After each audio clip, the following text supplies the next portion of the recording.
Transfer window is almost halfway through, and Manchester United are not making moves like you would think for a club who finished in 15th place last season. Dying for an update, dying for a here we go. I thought it was just a matter of time with Mbuemo getting nearer, but been a lot of silence in that front over the last week. Either way, I'm starting to stress out. Gyökeres, he's going to Arsenal. We'll talk about that in a bit. We're getting linked to strikers that you don't want to be linked to in mid-July. What? DCL? He still plays football?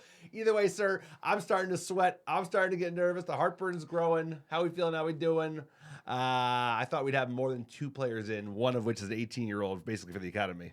Wake up, wake up. INeos needs to wake up. They need a double espresso. They got to get this transfer window in gear. The sell to buy ain't working. The silence isn't helping.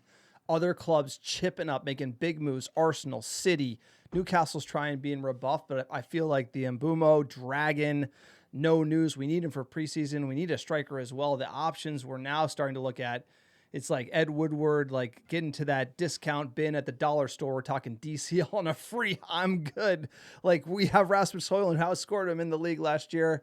I think United really needs some quality. We need to be going for the likes of Viktor Osimhen. And where are those rumors? Where is United in this transfer window? After 15th, this manager needs to be backed. INeos definitely promised him they would back him after they brought him out mid-season. And we're waiting to get some big dogs into this squad and change our fortunes next year, because Manchester United got to be challenging for that top 4. We need that money. We can't get left behind as far as the league is concerned. But, sir, let's jump right into the news. We got Gyökeres to Arsenal. We woke up today, sir, day after my birthday. Happy Arsenal birthday. getting the man in. And, whew, sir, we went to wine country, sir. A little hungover today. We're repairing, but this news didn't help when I woke up this morning. Arsenal getting their man, Viktor Gyökeres. We were linked to him. It was not from like top tier sources, but there was a lot of smoke there. The Amram Connect. He goes to Arsenal. He's the first domino to fall in the striker saga.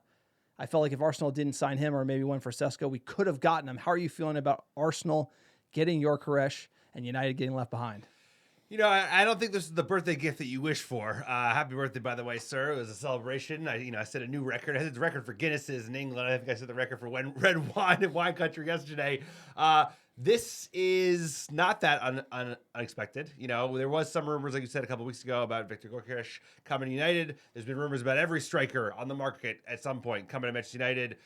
I'm just excited that the first chip has fallen, because now hopefully this will force United to expedite things in the transfer market. I know we're sell to buy. We've been told since the beginning of June after Mbuemo, but the fact that Mbuemo has dragged so far, even if you still have to work on the outgoings, it doesn't make United fans feel any better. So this is a big one, and it means that United has to hurry the fuck up, because the number of options we have has just gotten shorter. One of the big players on the market is gone, but United still hasn't moved a single player out. Rashford, Sancho, Anthony, nobody's moved. So I'm worried. I'm also worried because we don't have a Mbuemo in yet either. That's dragged. That's been, 5 weeks now. So I'm getting nervous, sir. I'm sweating. Getting into the details on the deal for the big Swede, the BBC says it's rumored to be around £70 million, but could come lower. Obviously, Sporting pushing the valuation up over that agreed buyout that created the fallout with Gyökeres. He's on break right now, and it's tweeted out by Romano today, July 6th, that he agreed to give up $2 million from his annual salary to get the deal done or expedite the transaction if Arsenal can maybe put some of that money back into the deal. So he really wants Arsenal, only wants Arsenal. It's coming out strong, top tier sources, rumored to be a 5-year deal. It is to be noted that none of the big dogs, tier ones, really linked Gyökeres to Manchester United. Mitten said nobody is interested in him. And Ornstein, number 1 on the list, basically never commented on the Gyökeres transaction other than that he does have connections with Ruben Amorim. I felt like we could get him for cheap at the end of the window if nobody picked him up because he's fallen out with Sporting.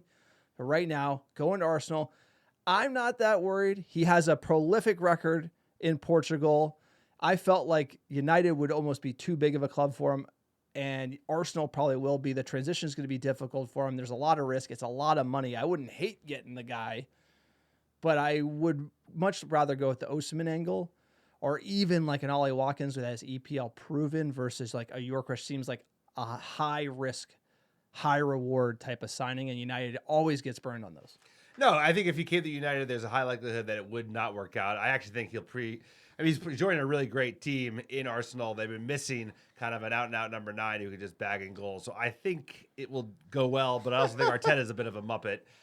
He's so emotional. It's unbelievable. He always loses his shit on the touchline in the dressing room. So we'll see. He'll have no excuses not winning the title this year because they're backing him. They got Zubamende just came in, player we know from Real Sociedad, and we played them last season in the Europa League. But you could definitely see it going differently for United. That fee, right, 70 million, still below what we paid unbelievably for Rasmus Højlund only 2 years ago. So whatever it is, United got to get moving. We need, like I said, the number of options have just gotten shorter. One of the big players on the market, he's taken, he's going to London.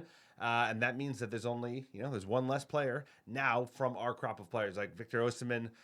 There's Hugo Ekitike. Of course, I've really starting to warm to the idea of Ollie Watkins, given the Premier League proven angle and the fact that he's been so consistent. Sir, we'll get down to some of the targets in a second, but this is a big one. And the fact that he's willing to take a salary cut, like you mentioned as well, which is kind of shocking that he would need to do so, speaks to how much people want to play for Mikel Arteta. Well, he wants to get out of United, and this valuation is not crazy. It's not.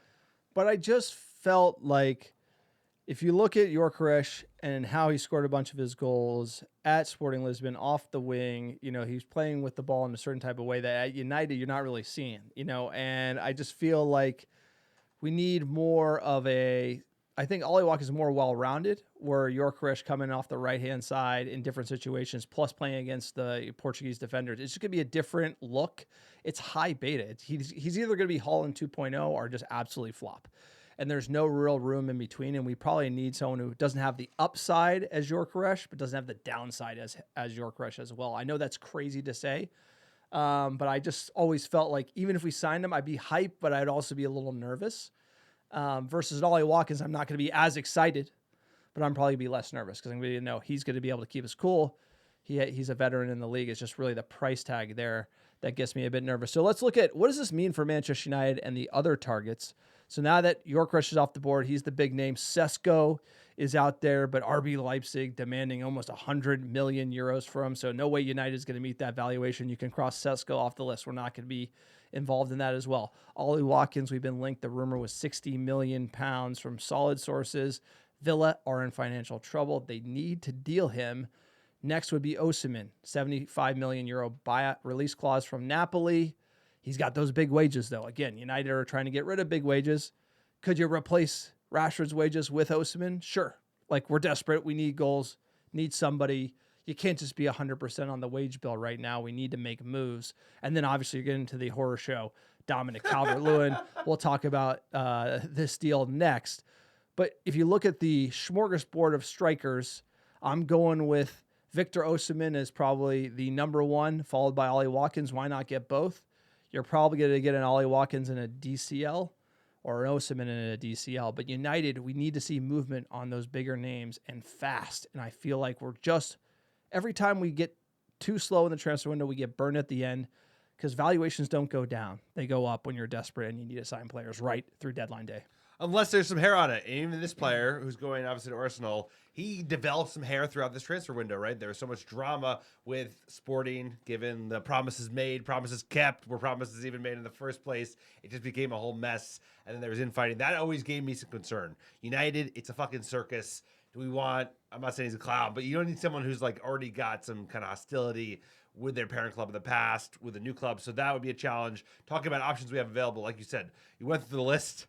Good, bad, and the ugly. I tell you what, we'll talk about DCL a little later, but for me, it's Viktor Osimhen or Ollie Watkins, and I think INeos, based on what they've shown to date, and if we do bring in Mbuemo, like we all hope we are going to do so, they seem to be going EPL proven, which I do respect. It is something that Fergie did so well throughout his tenure at Manchester United, time and time again, literally in the 90s and the 2000s and the 2010s, he just always had a found ability to pluck top talent from the EPL, and Ollie Watkins fits the bill. He could also get him for less wages than a Viktor Osimhen, but Viktor Osimhen, I think, has that insane upside and is younger, right? I think he's 3 years younger than Watkins is. So Those would be good options, sir. When you start getting the DC, I wouldn't take DCL over fucking I think Højlund. it's better than Gyökeres, honestly. Which one? For United, I think Ollie Watkins or Osimhen is better for Manchester I United agree. than Gyökeres. I felt like we were going to fall into the Eric Ten Hag, sign his prior boy trap. Yeah. Then Amram he gets gets his fired. prior boy trap from the other league, and he needs time to step up. And then, like, his insane stat sheet that he had last year all of a sudden falls apart in the league, and we paid this big Lot of value. pressure. If you look at Osimhen in that 75 million euro release clause, that's a deal. Ollie Watkins, 60 million pounds, that's not a deal. No. 40, maybe 35 plus. I would like to get somewhere in that range. If Villa just, is completely out of their minds, you got to ship it and go straight down to Viktor Osimhen. So we have good options left. United is just not doing anything. Speaking of doing something, the only thing they are doing is being linked to Dominic Calvert-Lewin. Look, this comes from TalkSport and The Sun, and obviously we know The Sun is a very low tier on the transfer news, but the source, the journo at The Sun is Alan Nixon. He's a tier 1 for some youth news, so it's kind of a smorgasbord of the tier 1 to 5 as far as where this news is coming from, but it has legs. United being linked to Dominic Calvert-Lewin. He is on a free. That is how I know we're being linked, is because he costs nothing up front, and we have serious cash flow issues at Manchester United. That's the only reason we're balking in Mbuemo, and we're thinking about maybe going for Dominic Calvert-Lewin, who basically hasn't really existed since 22-23 or 21-22 season. No, I mean, he did have a prolific career like right at the beginning of COVID, but ever since then, Everton have been shit. But his record and his goal scoring stats over the last 4 years have been dreadful. Like I said, last year he scored less goals than Højlund while only playing in like 4 less games. So almost 30 games he played in, and he only scored 3 goals in the entire of the EPL. So this is crazy for me. I hope this is all smoke, because Jonathan David, I know it wasn't Premier League proven, but at least he was putting up some much better numbers, and he was on a free. He just went to Juventus, a couple of days ago. That would make more sense. Friskier, obviously, like he joined from a different league, but DCL has shown that he can't be productive in a bottom side, whereas, hey, Cunha can. Cunha had good production in a lower side who's often fighting relegation. I think the injuries scare me, and also you're like, he wants big wages. He wants his last big contract, and he's just like, Man United, come on, I smell a sucker a mile away. Sign me up. What do you say, $250 a week? His last contract at Everton, $100K a week, which would not be insane at Manchester United. It's all comes down to the fact of where does he stand in the pecking order? Is DCL our only number 9 option we're going to sign this summer? Like, I don't think so. So all the reactions on social of everyone being like, kind of hating on this news or saying, hey, this is the end. I would assume that DCL would come through because a Højlund leaves, and then we go for a Watkins or an Osimhen, who would be the main guy, and you need people behind him. And obviously the injuries being a concern, well, if he's not the number 1, then he's going to play less susceptible to injuries. So how many number 9s do you need, given the fact that we're not in Europe? You could do it with 2. I'd like to see 3 always, with a youngster kind of sitting in third fiddle. Dominic Calvert-Lewin, he could get sort of lost in the shuffle at United. He's 28 years old. Like we said, he's on a free. He's valued around 13.8 million pounds via transfermarket.com. So you're basically getting that off because you don't have to pay anything for him up front. So you can afford to pay more wages from a transaction perspective. His main problem is last time he scored double digits, the 2021 season. He missed 14 games in the EPL in 24-25 and 17 in 22-23, all due to recurring hamstring issues. So he's 28. He's missed loads of games from hamstring injuries. That is a recurring injury. That's a problem, especially for strikers, dynamic players up front. And for me, I would like to stay away from this, but it seems like United plan A, going for Delap, failed. Yeah. Plan B is a Gyökeres. Plan C, we're just going down the list, and it's like, hey, is he a body? Can he play? We're in the Wout Weghorst barrel. We're in the Wout Weghorst bin, where you go into the bin, you're like Igalo, Wout, DCL, like that's where we're at right now. Not even a Cavani. You would love a Cavani. Pray at for this Cavani. Stage. Right now, we're in the barrel of just like, is he alive, and does he play number 9? Yeah, and I guess he's alive. He does play number 9, which is like bad. Play, this is very like alarming to I think the United being quiet in the transfer window and then having this being linked is so concerning It's so because it bad. means like It's so bad. you have to read the tea leaves a little bit, little X-Files, like, hey, are we really that broke? Like, are we really that sell to buy where we can't do anything? Like, and that's where it looks like we're standing right now. And it's alarming to have this, like, they should also know that if this rumor heats up, could be coming from Calvert-Lewin's team, but this rumor heating up at this time is just hurting the brand. No, it's like you said, it's the absence of other concrete news and concrete advancements around other signings, ingoing or outgoing. There's been a lot of noise, not enough actual fire, and at the same time, this type of profile player. So here's the bar. Is he better than Rasmus Højlund? He's worse than Rasmus Højlund. That's the mark of like, yeah, dude, I'm good. If it's just another body in addition, if we went Watkins, Højlund, and DCL, like, sure.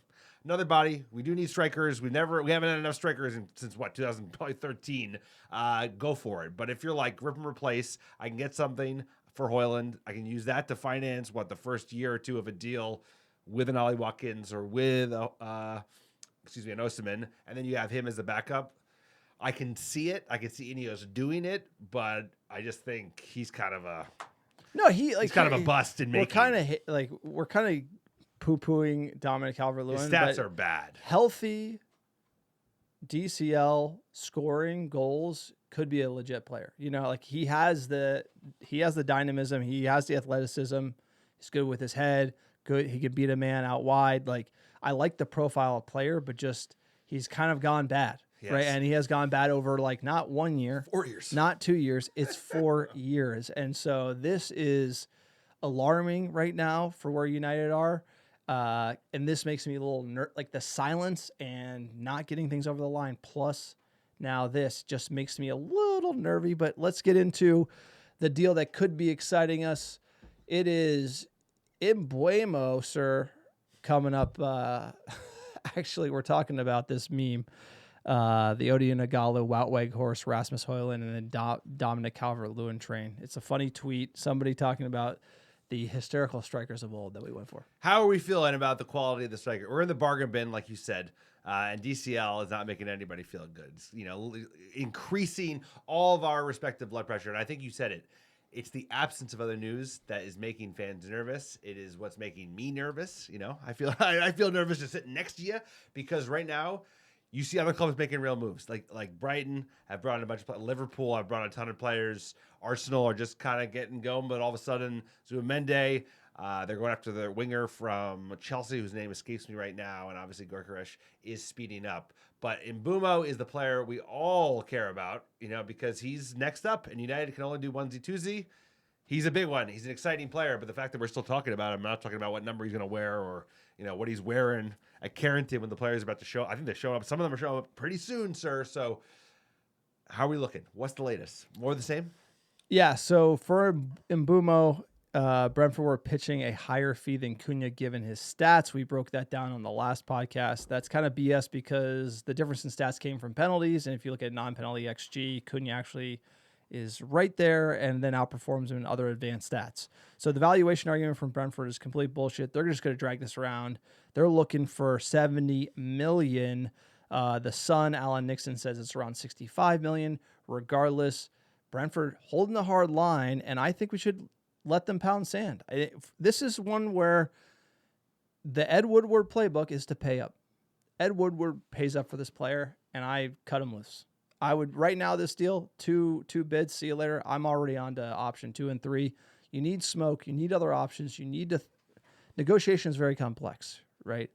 Coming from an M&A background, you need other stocking horses. You need other players that we're being linked to that's firing up out in there. And when you just say, hey, Brentford, we want Mbuemo, and Mbuemo wants us, and we just say that, they're just going to drive the price up unless we go for somebody else or try to have a smoke screen. But this is just kind of getting ridiculous, and Brentford just digging in like every club. Leicester City dug in, Ajax dug in, everyone got the big check from Manchester United. Also Dortmund dug in, they got the big check from Manchester United. Dig in against Manchester United, we will pay up. I hate this, and it's getting to the point where I'm getting a little uncomfortable. Pay up. Just pay up. You wasted a month. That's we say that every time. No, it fucks us.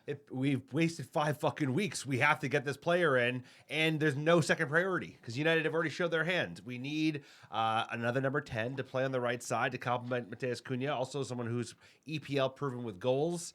The other player from Bournemouth, who was Semedo, he just signed a new deal, I think, with them, so he's not going to be an option right now.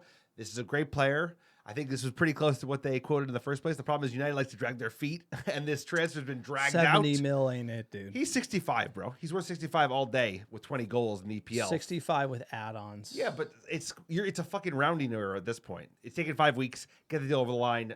Stop wasting time. We're wasting too much time. He is the player we want. We're within 5. Just get there.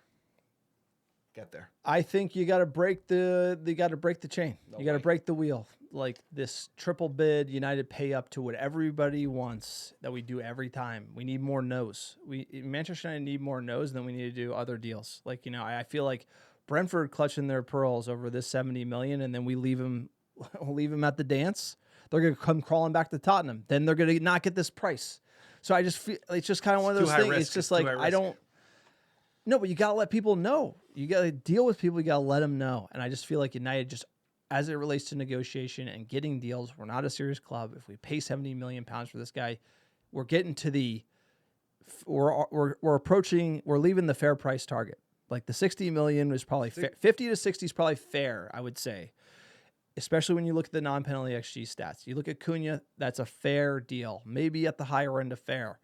This guy, we're going to sell Garnacho for fucking nothing, So not only we're going to be paying extra, we're paying like 10, he scored 15. 20 fucking goals in the EPL, bro. Who's the last player to score 20 goals in the EPL for Manchester United? RVP, but at the end of the day, like 20 goals with 5 penalties. You got to take those out. Still 15 for Brentford, Like he is 60. He played a lot. 60 to 65. Played a lot. It's a lot of fucking goals. Cunha played less minutes, had the same amount of goals. And we paid 62.5. And we got to stick to our guns on this one. And it's going to drag out. So by the way, Mbuemo, not going to be at preseason. We need him at preseason. And this is just how it's going to go for Manchester United, sir.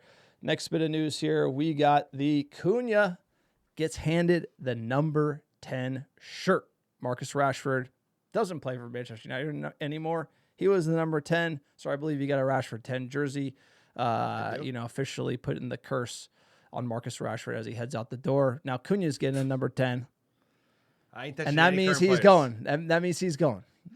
That means that I'm not going to get a Matheus Cunha number 10 kit, even though Matheus Cunha does not shy away from a big number like number 10.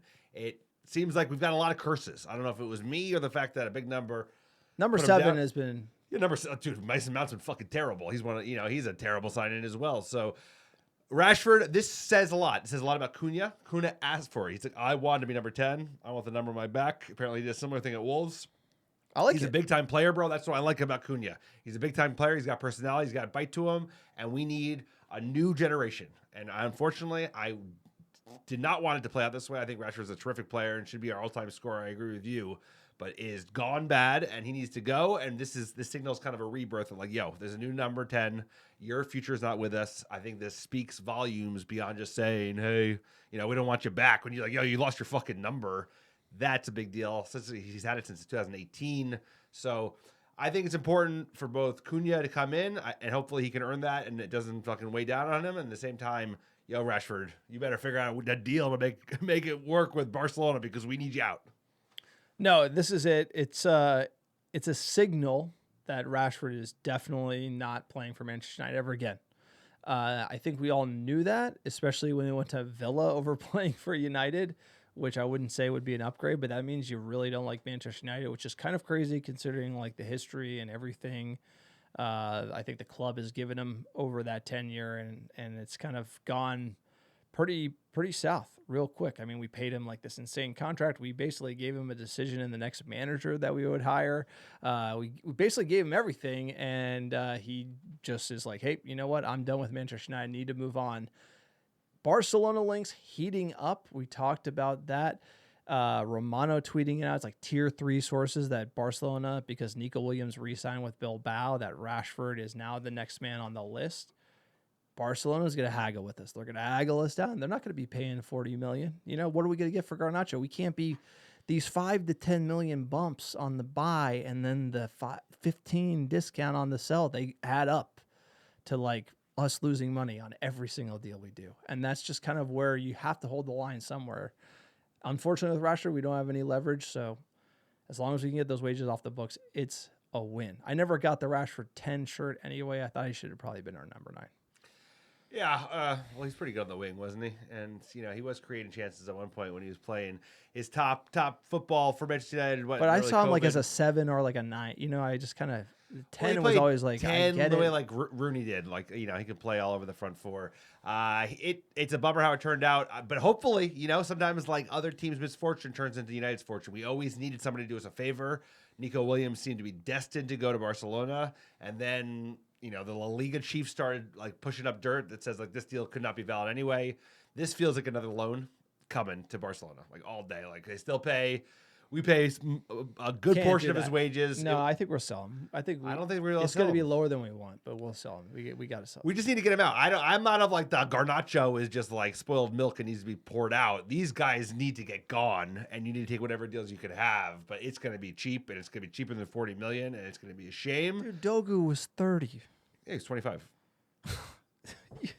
I mean, like, but he's not getting paid 400,000 pounds a week. We are the worst run club out there. I mean, we overpay That's why you don't for walk everyone. My point is like we overpay with every player that we bring. Like, I mean, like it's the values that we pay, and then the values we sell at are criminal. It's just it's everybody has it on us. Like Italy's laughing, Spain's laughing, England's laughing. Like nobody's giving us a deal. Saudi had us $100 million for Bruno, and that's like the only deal that I've ever seen. And that was because of Bruno, not because of Manchester United. That's because of Bruno. No, but we sold Ronaldo we even undersold him. It should have been 100 when he left. Yeah, and we even sold him kind of because we told him, hey, we'll do a deal. We'll be nice, but. I haven't seen United get a deal in a long, long time, and Pogba leaving on a free, Lukaku the way we sold him. You run down the list of players, like maybe McTominay. You could say that was 25 million. Like, and he was the MVP. But that's like of all the sales we've done, that's like a decent deal. And so the selling is so huge for us, and we've just no matter who's sitting in the chair making the calls, it's just been a rough run. And as far as the players that are on the list of players we have to sell, it gets longer. The deadwood gets longer and longer, and the leverage we have gets lower and lower. And so we got to figure out a way to start like making these deals happen, get them. The sooner we can just get this deadwood out and just get whatever number we can in, we can then assess and then make some moves going forward, because I really feel the sell to buy is what's holding United back right now in the window. It is, and I think even like on the, I don't want to bring it back to this topic, but like dragging it out on Mbuemo, if that was their target all along and taking 5 weeks to get there, Chelsea, they get a number quoted, they fucking pay the number, and it's done in 3 days. Same with sales. It's like, okay, there's not a big market for Marcus Rashford. We got to drop our price, 22 million pounds, done deal, take them. We always looking to kind of like be too clever, a little too cute.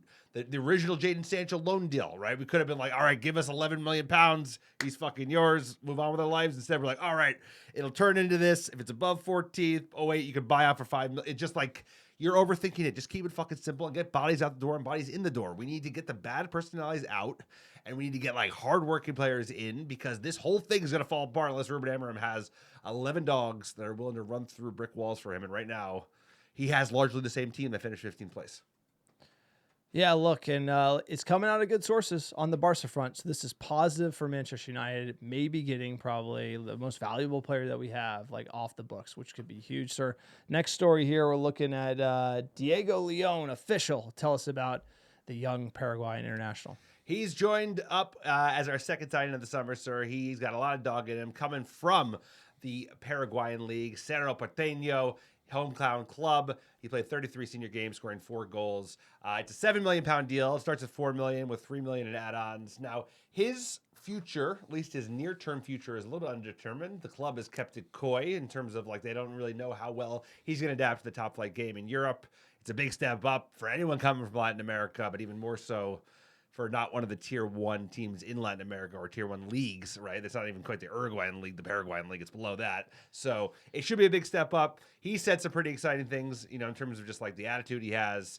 So what I'm saying is they've been coy about whether he's going to be in the U21s, whether he's going to go on loan, or will he actually be a default and de facto first team, squad player. So Very interested to see how he does in the summer. I mean, he has the right build, and here's a quote from him right up here, sir, is like, everyone thinks I will go out on loan, but I do not have that mentality. I'm going to kill it in preseason, and in 1 or 2 games, I'll be playing with them. And you know what?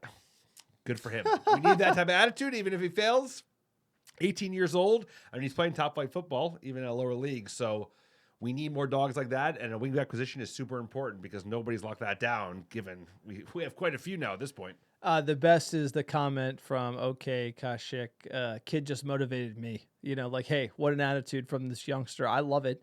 United used to be full of dogs like this, and the fact that he's out on the scene, like talking a big game, it's like, now you got to show us.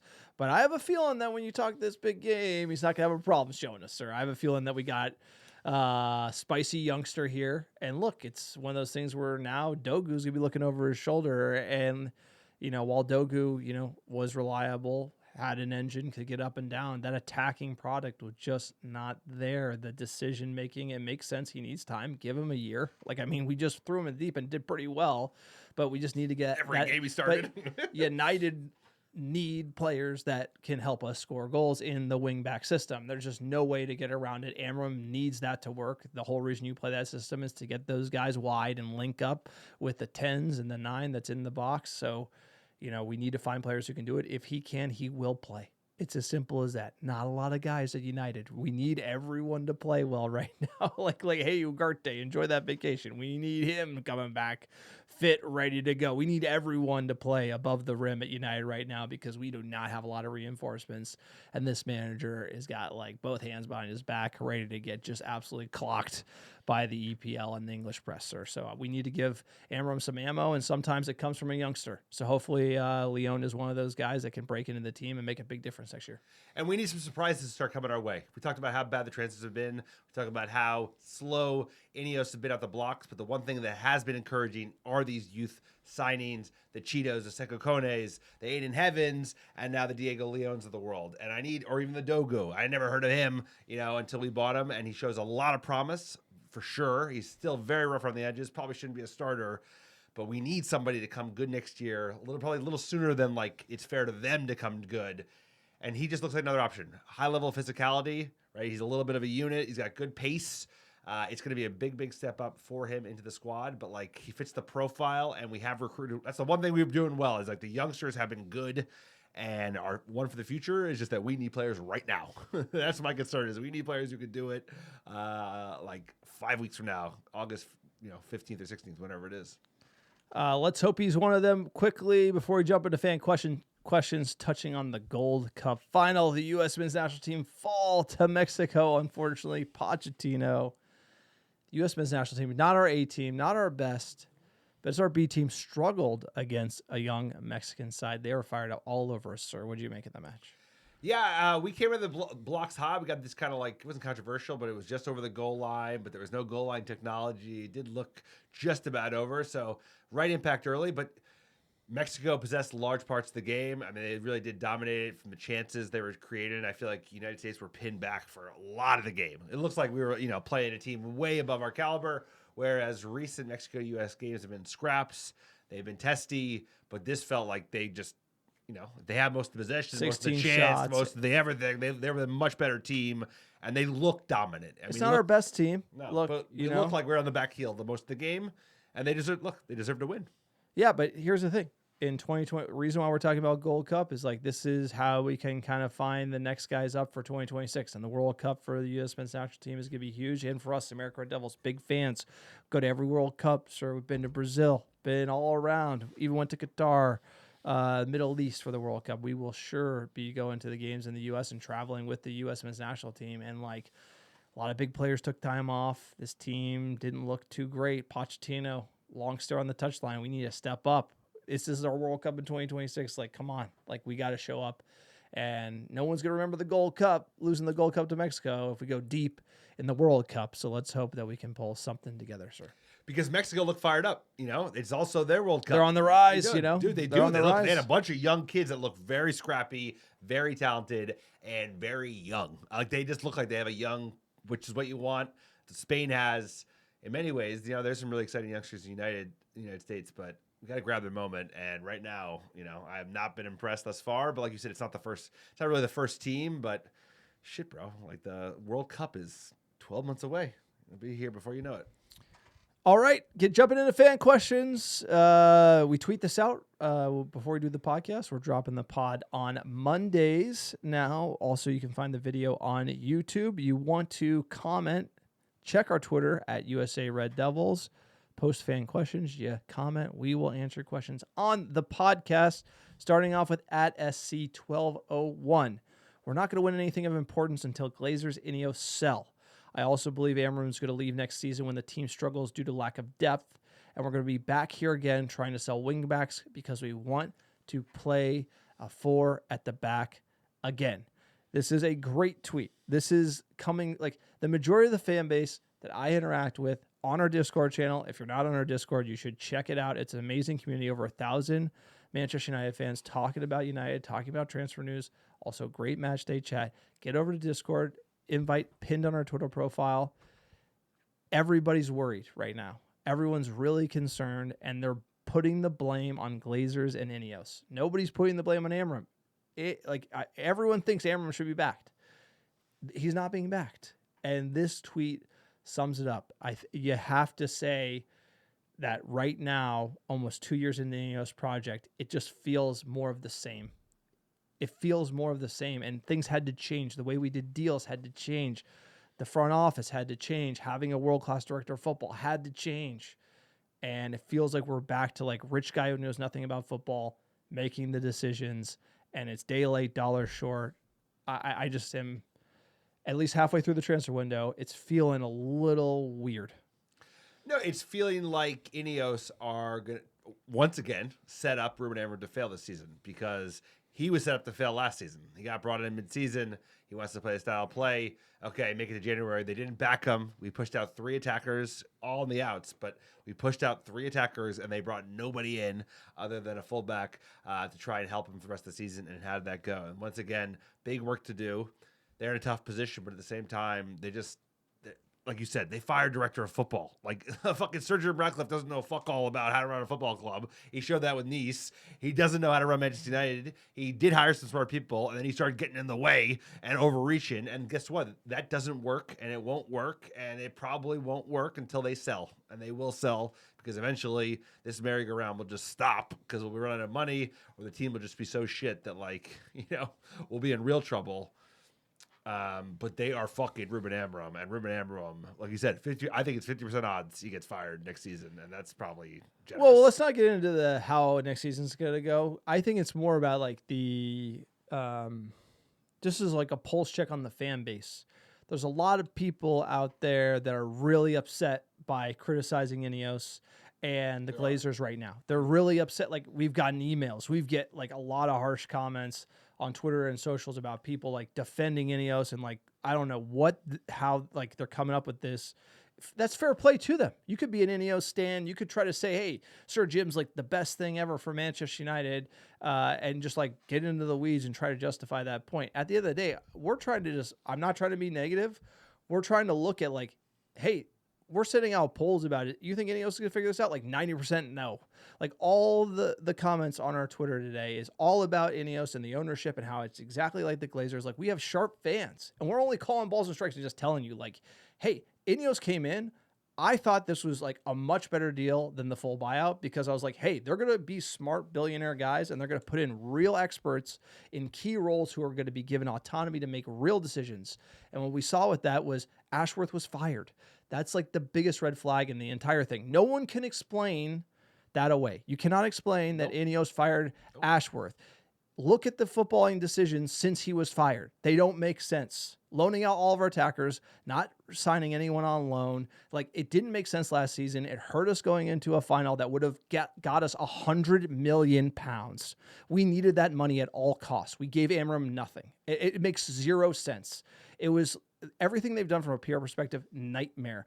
Bringing back Erik ten Hag, back him to the tune of $200 million, nightmare, everything. And it's like, I don't want it to be the case, but I'm just saying what they're doing. And it's like, the time will tell. Like, Ashworth is sitting somewhere, probably just, like, come on. There's no way at the end of the day that he isn't sitting somewhere being like, everything I told him to do, they should have done. Oh, yeah, they brought in Amram. Are they backing him? No. Why would you bring him in if you weren't going to back him? Like, because you don't know anything about football. OG Nice fans said that, hey, watch out. They did. They don't know anything. The deals they did were bad. Can they turn it around? Yes. I'm just saying right now, today, we need a good decision streak from INeos. We need a good decision streak, right? We need money to show up. We need them to start making moves, start outperforming these deals and getting things over the line, because right now it's kind of like staring into the abyss. And you have to make one distinction clear. Just because we're called the way this has played thus far doesn't mean we're not rooting for them. I know we are both objectively rooting for them to figure it out. I think they have many smart people that we didn't even have the caliber of, even though they got rid of Ashworth since changes the Glazers days. But my concern is it feels like Sir Jim is involved in everything. And you know what? 72, 73-year-old billionaires that made their money in a completely different field don't know what they're doing. And that's fine. But he needs to defer to the smart people. My concern is he likes to get his hand in everything. He's a control freak. That's probably how he made all the money in the first place, by controlling everything. But it's fucking up. He's failing, and it's so clear. So let them have some space to work. Give Jim Wilcox and fucking Omar Barada a little space. But Barada said we've been planning this transfer window all year. You're planning this all year? All year. All year. All year. We got planning this transfer window all year. They better take the words out of our mouth this week. Christ. This week and this of July. Is the guy. This is Barada. This is the guy to he's supposed to be a rainmaker. He's supposed to be able to do all these. It just is. Where are the commercial deals? What? Where are the commercial deals? The fuck is going on at Manchester? What is going on at Manchester United right now? This club has a disproportionate, is a disproportionate part of my life. And I need us to start doing well and winning games. I cannot do last year again. INeos is trying to shine up a turd and give us next year again. I think they're trying to do the same thing to Amram and be like, hey man, we tried, we're going to keep, they're going to imagine what they're saying to him. Hey man, we got to sell some players. We're doing the best we can. It's just not going our way out there. We're having these conversations. What do you think the bullshit they're saying to him? That's the same bullshit that we're going to be getting from them, and I ain't buying any of it, and neither are our fans, sir. So D_Cole18, still no emphasis on backing the manager and rebuilding one of the worst squads in club history. Amazing point. We're coming off 15th place. Sense of urgency, please. Let's fucking go. Osimhen and Gyökeres seem more like fairy tale dreams that will most likely end up at our rivals. Overpaying for Cunha and Mbuemo is more the same. Players used to force moves to play here. I think the big one for me is the fact that we're coming off 15th place and our rivals are strengthening to a degree that we are starting to get left behind. I am very losing that final and losing that money is materially damaging United to where, how are we going to get back to getting that $100 million a year, and how many more years are these other clubs going to get that and just chip up beyond where we can be over the long term? It's going to fail, because you know what? This is not a league where you can just kind of, phone it in. This is not the MLB. You can't be the Pittsburgh Pirates for 30 fucking years and just be like, all right, collect the check. It's not the NFL. We're playing for a draft pick. It's if we go, and it's not even Manchester United in 2011. We might need to institute those rules, though. No, but this is a league. Yeah, well, we would like that. Hey, we're going to take you finish Super League. Hey, remember Super League? I bet we're more open to Super League these days. We're going to get a player from the second place team. So. No, but at this point, it's United are sleepwalking into a fucking buzzsaw. I mean, this league is so hard. Like I said, it's not 2008 EPL where we're going to be battling Wigan and West Brom and we don't have to be that good and we could be 10th or whatever. This league has gotten so fucking good. Leeds are making moves. Burnley are making moves. And like you said, the players who finished well above us, they're already left us behind. But the fact that Liverpool, Arsenal, and City are coming out swinging. City are not going to get punished, by the way. Ha ha ha. So we need our own sovereign, which is just tragic. But we are getting left behind, and Sir Jim is failing. And I think eventually he's going to lose the reins of this club because this summer is everything. It's back against the wall, and I just got to be fine. Calvert-Lewin on a free should have been done 3 weeks ago. Smoke on Osimhen, Mbuemo done. You got to be making moves. You got to be decisive. You got to be just making things happen right now. 15th place, urgent. It's like you got to be telegraphing urgency. If there's no urgency, they should be giving an interview right now. Hey, this is our plan. We need to sell players. We are confident in the roster. Like, we need something, and preseason's just around the corner. We always know the same thing. You need them before preseason. At MHersey5, Never get them. The lack of speed on incomings and outgoings is very concerning. I hope things are happening behind the scenes, but the last 5 weeks of Mbuemo has me thinking the worst. As things stand, we are worse off than we ended the season, sir. Do you think so or no? I mean, you lost who? Victor Lindelof, Evans, Eriksson. I mean, actually, you probably are. You can make a justification because Eriksson played a role. Lindelof actually played a role late. You've had Garnacho go fallow because everything got blown up after the fucking final. One of our best attacking players from an XG perspective. Right? I really rate Cunha, but at the end of the day, it's like we need way more additions, and we have so much work to do, and it's mainly just like Mbuemo shouldn't take this fucking long. I care less about 60 to 70. You got to get the fucking deal done because we are taking too much time. We wasted a third of the transfer window on one player. Yeah, but this is a symptom. Key symptom from the Glazers. Woodward-Arnold era can only negotiate one deal at a time. So, like, if you have Ashworth, who hires his guys, and he's running it, Ashworth Jim's guys knows he can do more. Like, that's what you do. Is like, I could understand if it took the director of football 18 months to get his staff and everything humming. If it took 18 months for Ashworth to get the data in, for him to get his guys in, for him to get the scouting guys online, to be able to perform at an elite level. I could see 18 months to get the org set up. But if you don't have that DOF, you don't have no org, and then you're back to like what we were doing before. And it sounds like, if you got to see Wilcox in the street, that guy probably looks like he hasn't slept in like 3 days. Oh, he did last season too. You might as well send Murtaugh and Arnold out on the streets of Barcelona trying to flag down players eating paella. Like, that's literally like what the strategy is. It's like laughable. Well, you cannot have, like you said, you built the structure, and then you took 6 months to get a director of football. He was in the seat for around 4 to 5 months, put in a team around him, put in a process and technology and like how they do things on a week-to-week, month-to-month basis.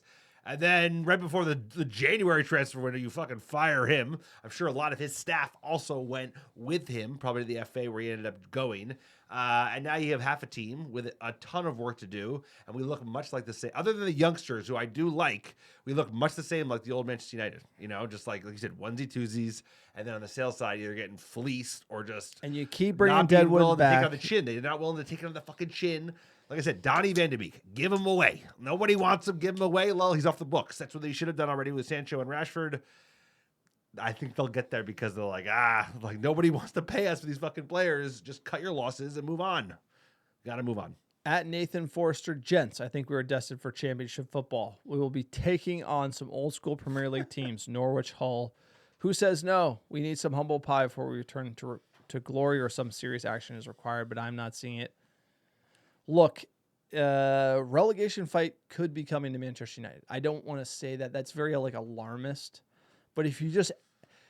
We finished 15th. To M. Hersey's point on the are we worse off than we ended the season, it felt like last season it was just so bad we had to finish so that we could get to improving the squad.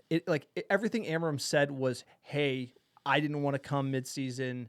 This team is basically the roster's a mess. Like, he said it in so many words. And then it was like, just get me, even if you lose the final, just get me to the end of the season. Now I can get rid of these guys and we can get my guys in. So then next year I can show you how to play. And I feel like if INeos doesn't deliver that, it's a backbreaker for morale. Like, you could see a dead team out there. You know what I mean? Like, if it's just the same old, because you need the cavalry to come. You hired Amram, and then INeos doesn't back him. Like, what does that say to the fans? What does that say to the locker room? Oh, we can keep bluffing again. We've been through another manager. I don't agree with this back five. We'll just hang out until he gets sacked, and then you're in a Big Sam. Like, it's a backbreaker not to have we're 15th. Every team, big team that finished 15th made big moves. Chelsea, Arsenal, etc. We need to be making big moves. We need to be moving on. We need to be backing Amram. Otherwise, there's no point in bringing him on. Oh, by the way, you fired Ashworth because you disagreed with that decision. And then it's just you're in a whirlwind of shit, and I just imagine it's just going to explode in spectacular fashion. I don't know if we get relegated, but I just don't think it's looking good unless you can just do an unreal amount of work in the window that's left. It would have to be it has to be the most insane win from going from 0 to like 120 miles an hour. I've never seen United do it, but it has to change. No, you'd have to pull up a worldly, like deadline day. It's gonna have to be 3 on deadline day. Because right now if it's 3 like on deadline day, you're already fucked. No, but you're already fucked. But we're in the. There's so much work to do that deadline day. Like you, we're late up in August. Because when you get 2 weeks to deadline day, everyone's waiting for deadline day because everyone's waiting for the real like pressure deals. Because the whole thing is like people wait for the deadline day to get the pressure cooker deals, so they can get a deal done. And so it's like you have to get deals done even before. Because then you're in the red zone, then everyone just waits until the last day, and it's complete madness. Well, you got to get the straightforward deals done early, so you have time to kind of like get your ducks in a row in advance of the last 2 weeks, last 3 weeks, when everyone just knows there's no time to fuck around. If you're actually trying to sell a player, let's fucking agree to a price. Let's get it done. Let's structure it. Let's move on with our lives because we're just running out of time. We want this player out. You want this player in. What they would be looking at for INeos is that if they don't back this manager after all they messaged and all the shit we watched last season, if they don't back him, like they're already having fucking protests about the ticket rises and the cuts and the austerity. If they also don't back him after being like, it's gonna be fine, endure this season, it'll all be worth it. Like, dude, you could have protests every other game at Old Trafford. I mean, it could just be a whole mess. And I think relegation is definitely possible because I just think this new owner is so fucking arrogant. That he's like, I think he was shocked when fans got critical of him, not knowing who this club is. No, like, this club, it was clear. We went to. No, but I think he was genuinely shocked that like fans were protesting his name after the cuts and their price raises and all this shit, and like he looked like shocked when he did the BBC interview. And I think he's just completely out of touch because what 72-year-old billionaire isn't out of touch. We went to the protests, and those are the hardest of hardcores. We went with the 1958. Marched with them in solidarity, protesting the ticket price rise, protesting the Glazer debt, and the fact that INeos is making these poor calls. INeos is literally synonymous with Glazers. The hardcore, the shreddy, like the fans that go to games week in, week out, sir. We know them. We hang out with them when we go. Our season tickets are right there, and they do not like INeos, and they do not like Sir Jim Ratcliffe. Nobody is on board with him. Nobody. And look, you want to come at us about it? Like, we're just telling you the real as far as it relates to the fans that when we go to the UK that are out in protest. And by the way, there aren't like 100 people protesting. It is like thousands. It's incredible when you see it. And Jim's name is right in there with the Glazers. There ain't no difference between them. People are not happy about the austerity, the people being fired, the raising the ticket prices, penny pinching, bad decisions again and again. And so it's just more of the same for me. And like, I just cannot believe they brought in Ruben Amorim, and this is the transfer plan they've been cooking up all year. I can't believe it. It blows my mind. I love this club, and I just know how many more of these seasons can we handle, and that's just kind of where I am. So this could be rock bottom. We could come back in this window, come out swinging right after we drop this pod.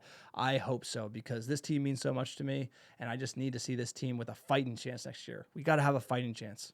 And you think they'd have like, $5 million fucking goalkeeper from Brazil, just like 19, just like cheeky deals, like loan deals. Players you hadn't heard of, players that you're taking a big punt on. It's just like they're a little too cautious given how much there is to do. They're acting very slowly, and it's giving us a lot of concern. Like you said, they can turn it around, but I know better. I know this club, and I know that we haven't acted like that serious of a transfer team unless we're just basically paying full ticket to everybody, overpaying like they did at certain times under certain Dutch managers. So wake up, get the fucking deals out and just get bodies in. Diego León, you want to fight for your spot? Sure. 4 million plus 3, like, let's go. It's a deal. He's a kid, way too much pressure. He could just as easily turn up to the U21s, but like, it's a deal. Let's move on to the next one. More deals. We need wing backs. We need center backs. We need full, we need central midfield. We need like 3 strikers. We need players everywhere. We need a goalkeeper. It's just, you got to do something. Too much work to do. You got to do something. Yeah, like that's paralysis. Yeah. Analysis paralysis, like fired everybody paralysis, like Project 20. We're winning. Fire more people, bro. Hey, they're spending more time telling us that there's a Project 2028. We're winning the league in 2028. What are you talking about? Like do some deals. Look, that's it. That's the pod. I feel like this is a special pod therapy session. We needed to get it out. It's been a rough window so far. Save us. footballing gods. We need a number 9. Come get us, sir. It's been a great podcast. You want to support the American Devils? Check out our store, AmericanDevils.store. Like, subscribe, YouTube, comment. Everything helps the algorithm. Sir, we need it just like Manchester United needs signings. Please support us. Check out our Patreon page, patreon.com/AmericanDevils. Sir, gives our top 10 downloads last 7 days. Number 1, how you doing? How you doing? Chicago, Illinois, Oslo, Norway, Los Angeles, California. Going this way. New cameras. Dublin, Ireland, Portland, Oregon, Melbourne, Australia, Atlanta, Georgia, Brooklyn, New York, New York, and Philadelphia, PA. Appreciate all the American Devils listening week in, week out. Maybe we're just like waking them up, sir. Maybe this message, the venting, it's coming from us. It's coming from the fans. They all feel it. I think there's a nervousness on the Red Devils on the Reddit channel. There's a nervousnous on our Discord. Join our Discord. No, it's like join when the our other Patreon. teams are when our rivals are getting multiple stronger. multiple deals at the same time. It's when when you look at the Scouse Bastards and you see what they're doing, and they won, and you're looking at us and we're doing nothing. And we came 15th. It's like that makes me like Nervous. Hello, darkness, my old friend, sir. But we're going to sing it here before the Scouse Bastards started singing. It's 20 times, 20 times. We'll see you in the next podcast. Everybody have a great week. Hope everybody had a great 4th of July.